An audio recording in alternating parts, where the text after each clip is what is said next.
안녕하세요. 여행한자리 상권팔사 여행작가 문상건입니다. 문경 체험여행 1편에 이어서 2편에서는 우리나라에서 가장 긴 산악 모노레일을 타봤고요. 수많은 사극의 촬영지인 문경세제 오픈세트장에서 옛 정취를 흠뻑 느꼈습니다.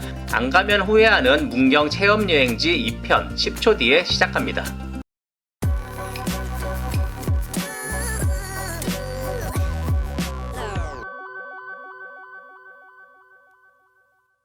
이번에는 문경의 명물인 단산 모노레일을 탔습니다. 문경 단산 관광 모노레일은 전국적으로 알아주는 최고의 레포츠 체험 여행지입니다.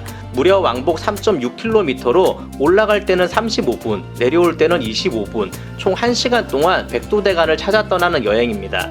모노레일에 오르고 안전벨트를 매자 곧 출발하는데요. 승차감도 불편하지 않고 안정감 있게 움직이기 시작했습니다. 올라갈 때는 시속 3km 내외로 움직이는데요. 경사가 가팔라질수록 속도는 더 느려졌습니다. 하지만 사방이 훤하게 보여서 숲속을 헤치고 지나가는 기분이라 전혀 지루하지 않았습니다. 오히려 반대편에서 내려오는 모노레일과 마주칠 때면 손이라도 흔들어야 될 것처럼 기분이 좋았습니다.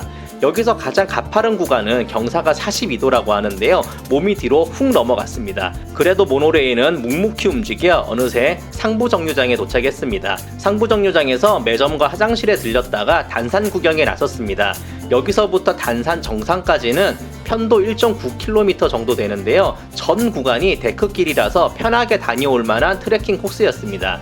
저는 시간이 없어서 가지는 못했는데요. 이곳뿐만 아니라 소원을 이루어준다는 별별 소원길도 있고 활공장 주변에는 백두대간을 감상하기 좋으니 시간 넉넉하게 잡고 오르시길 추천드립니다. 주변에는 사진 찍을 만한 포인트도 여럿 있었고요. 날씨가 맑다면 어느 방향으로 카메라를 들어도 한 폭의 그림, 인생샷을 남길 수 있을 것 같았습니다. 마침 활공장에는 패러글라이딩 이륙 준비가 한창이었는데요. 겁이 많은 저는 패러글라이딩을 이렇게 가까이에서 보는 것은 처음이었습니다. 보는 것만 해도 아찔했는데요. 바람이 훅 불자 어느새 공중으로 날아올랐습니다.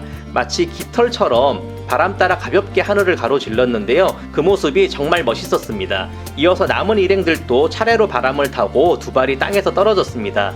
어느새 저 멀리 더 높은 곳으로 올라가는 패러글라이딩이 참 멋지고 부러웠습니다. 저분들에게는 백두대간의 멋진 위용이 한층 더 깊게 남게 될 것 같습니다. 이곳저곳을 둘러본 후 다시 내려가는 모노레일에 탔는데요. 내려갈 때는 시속 4km를 넘나들며 비교적 빠르게 움직였습니다. 올라갈 때 보는 풍경과 내려올 때 보는 풍경은 이미지가 또 달라서 이번에도 시간 가는 줄 몰랐습니다. 내려와서 보니 매표소 주변에는 패러글라이딩 가상체험, 사격 등 여러 체험관도 있었는데요. 모노레일을 기다리면서 시간 보내기에는 좋을 것 같습니다. 백두대간 속으로 들어가는 모노레일 여행도 빠뜨리지 마세요. 이번에는 문경의 대표적인 명소인 문경세제 도립공원에 다녀왔습니다. 도립공원 입구부터 사람들이 붐비기 시작했고 주차장은 평일인데도 불구하고 차가 가득 찼습니다. 사람들에 섞여 문경세제로 향하고 있으니 먼 옛날 이 길을 넘어 한양으로 향하던 사람들이 된 것 같았습니다. 문경세제 도립공원에서는 할 게 너무 많은데요. 먼저 옛길 박물관에 갔습니다. 사람들은 길을 나설 때 어떤 목적으로 어떤 행색을 했을까요? 저마다 사연을 가지고 있을 텐데 길 위에 사람이 서는 것은 예나 지금이나 앞으로나 변하지 않겠죠. 옛길에 대한 기록을 살피면서 가장 인상적이었던 것은 다른 여러 길을 놔두고 왜 문경세제를 선호했냐는 것입니다. 아마도 그 이유는 문경이라는 이름처럼 좋은 소식이 들리기를 바라는 마음이 담겨있기 때문입니다. 옛길 박물관에서 나와서 미로공원으로 갔습니다. 미로공원에는 총 4가지 미로가 있고 중앙에는 넓은 정원이 멋지게 펼쳐져 있는데요. 처음에는 측백나무로 만든 미로를 우습게 보고 당당하게 들어갔는데 돌벽인 3번째 미로에서 꽤 고생했습니다. 미로 입구에서 지도를 아무리 외우고 들어가도 계속 같은 자리만 맴도는 거예요. 정말 진땀 흘렸습니다. 겨우겨우 미로 밖으로 나와서 정원의 봄꽃을 바라보며 한숨 돌리는 시간을 가졌습니다. 굳이 미로 속으로 들어가지 않고 꽃 구경만 해도 될 텐데 오기가 생겨서 4번째 미로까지 모두 미션 클리어 했습니다. 1시간 정도 걸리더라고요. 미로공원을 나와서 시냇물을 따라 걸으며 문경세제 오픈세트장으로 향했습니다. 드라마든 영화든 거의 대부분의 사극 장면은 대부분 여기서 촬영한다고 해도 될 정도인데요. 수십 년 동안 수많은 명작이 바로 이곳에서 탄생했습니다. 입구에서부터 벚꽃이 흐드러지게 폈는데요. 봄꽃 명소, 벚꽃 맛집이 바로 이곳이었습니다.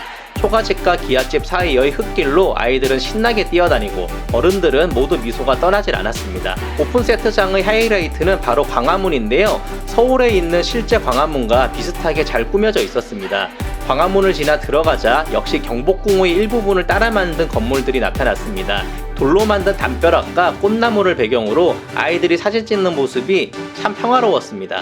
가장 안쪽에는 오픈세트 기념관이 있었는데요. 여기서도 문경세제에서 촬영한 우리나라를 대표하는 영화나 드라마 속 한 장면을 볼 수 있었습니다. 기념관을 나와서 기와집과 초가집을 구경했는데요. 아궁이나 마국간, 방앗간 등 옛모습이 실감나게 재현되어 있어서 특히 외국인이나 아이들이 눈을 떼지 못하더라고요. 문득 주변을 둘러보니 백두대간을 등지고 있는 세트장 자체가 한 폭의 그림 같았습니다. 그러고 보니 우리나라의 자연경관은 정말 아름답다는 걸 다시 한번 깨달았습니다. 오랜만에 천천히 걸으며 이런저런 생각을 정리하는 고즈넉한 시간을 가졌는데요.